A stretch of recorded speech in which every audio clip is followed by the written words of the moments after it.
নমস্কাৰ ৰূপজ্যোতিষ ব্লগলৈ সকলোকে স্বাগতম জনাইছোঁ। আমি গ্ৰাউণ্ডৰ আপডেটবিলাক সকলোকে জনাই আছোঁ। যোৱা আমি কৈছিলোঁ যে যোৰহাটৰ যিটো আছিলে যোৱাকালি আমি জনাইছোঁ।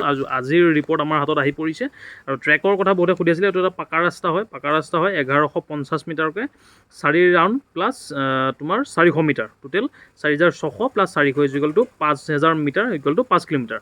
সেই হিচাপত দিছে পাকা ৰাস্তা হয়। এইটো কাৰণে বহুতে ভয় কৰি আছিল যে ৰাস্তা হ'বনে গ্ৰাউণ্ড হ'বনে, এইটো কাৰণে বহুত ভয় কৰি আছিল। এইটো ৰাস্তা হয়, খুব ধুনীয়া পাকা ৰাস্তা হয়।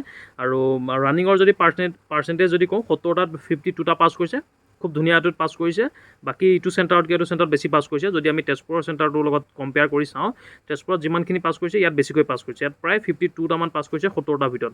যদি 100টা আছিল দুটা গ্ৰুপৰ মিলাই, তেন্তে 100ৰ ভিতৰত ধৰা মোটামুটি 10ৰ পৰা 15টা বা 20টা ল'ৰা এবচেণ্ট থাকিব পাৰে। বাকী 10টামান হয়তো হাইটত ফেইল কৰিব পাৰে। 70টাৰ ভিতৰত 52টা পাছ কৰিছে। এইটোত পাৰ্চেণ্টেজ খুব ভাল হৈছে।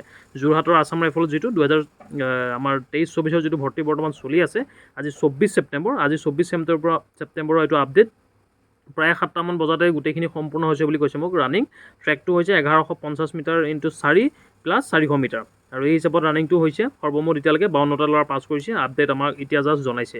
আৰু 7টাৰ ওচৰে পাজৰে তেওঁ কৈছে যে ৰানিং সম্পূৰ্ণ হৈ গৈছে 7টা বজাৰ ওচৰে পাজৰে। বাকী তেওঁলোকে ইমান বেছি মোবাইল যিহেতু ইউজ কৰিব নোৱাৰে তাৰ ভিতৰত থাকিলে, এইটো কাৰণে ফটো বা ভিডিঅ' এনেকৈ আমি এতিয়ালৈকে শ্বেয়াৰ কৰা নাই। আৰু মোবাইল টিপি থকা থাকিলে তাত গালি দিব বা কিবা কৰিব। আৰু সময় যিহেতু কম, আমাৰ হাতত সময় কম, ডিভি হ'ব, মেডিকেল হ'ব। আৰু আজিৰ পৰা যিটো আৰম্ভণি হৈছে 9 মাইলত আৰম্ভণি হৈ গৈছে চাগে এতিয়ালৈকে।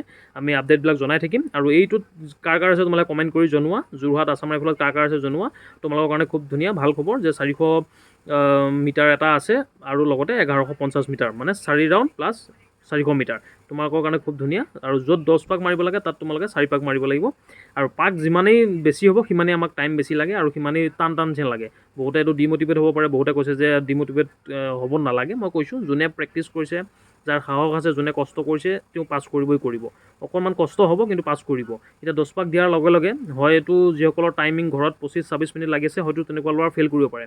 আৰু যিসকলৰ টাইমিং ভাল আছিলে, ঘৰতে তেওঁলোকে মিলাই লৈছে, গ্ৰাউণ্ডত মিলাই লৈছে, ৰাস্তাত মিলাই লৈছে, তেওঁলোকে আৰামছে ক্লিয়াৰ কৰিব পাৰিব। তাতে ভাল পোৱা বেয়া পোৱা তেনেকুৱা কথা নাই। কাৰণ যিটো সঁচা সেইটোৱে আমি কৈছোঁ। এতিয়া যদি মই সহজ বুলি কৈ দিওঁ, তুমি গৈ যদি বেছি টান লাগে তেন্তে তুমি আকৌ মোকেই ক'বা। সেইটো কাৰণে সহজ টান বুলি কথা নাই। যিটো ৰিয়েল যিটো ফেক্ট সেইটো মই জনাইছোঁ। ইয়াতে তুমি কষ্ট কৰিব লাগিব। 4600 যিহেতু 4 পাকত মাৰিব লাগিব। 1150 মিটাৰকৈ ৰাউণ্ড ইমান ইজি নহয়। ইয়াত যিহেতু 500 মিটাৰ ৰাউণ্ড, ইয়াত আকৌ 1150 মিটাৰ ৰাউণ্ড। সেইটোৱে ডিফাৰেঞ্চটো, সেইটোৱে। কিন্তু পাকৰ সংখ্যা কম হোৱাৰ লগে লগে টাইমিংটো অকণমান হ'লেও সুবিধা হয়। যদি যোৰহাট আছাম ৰাইফলত তোমাৰ আছে তেন্তে কমেণ্ট কৰি জনোৱা কেতিয়ালৈ আছে। আৰু যিসকলৰ তোমাৰ বন্ধুৰ যদি কাৰোবাৰ আছে ভিডিঅ'টো শ্বেয়াৰ কৰি দিব, তেওঁ যাতে গম পায় কেনেকৈ ৰানিং কৰিব লাগিব। এইটোৱে মোটামুটি এইখিনিয়ে কথা। 4 পাক আৰু 400 মিটাৰ। বাকী মোটামুটি পাছৰ পাৰ্চেণ্টেজ ইয়াত বেছি হৈছে। 70টাত যদি 52টা পাছ কৰিছে, খুব ধুনীয়া পাছ কৰিছে। আৰু বতৰ ঠাণ্ডা বুলি মোক জনাইছে যে আজি বতৰ যিহেতু ঠাণ্ডা, যোৰহাটৰ দাঁতিকাষৰীয়া অঞ্চলবিলাক ঠাণ্ডা পৰিছে, তাৰ কাৰণে তেওঁলোকৰ কাৰণে ভাল হৈছে ৰানিং কৰিবৰ কাৰণে। এইটোৱে আছিলে যোৰহাটৰ আপডেট। নতুন আপডেট আমি লৈ আহি থাকিম। এইটো চেনেলত ছাবস্ক্ৰাইব কৰি বেল আইকনটো বজাই ৰাখিবা। Thank U.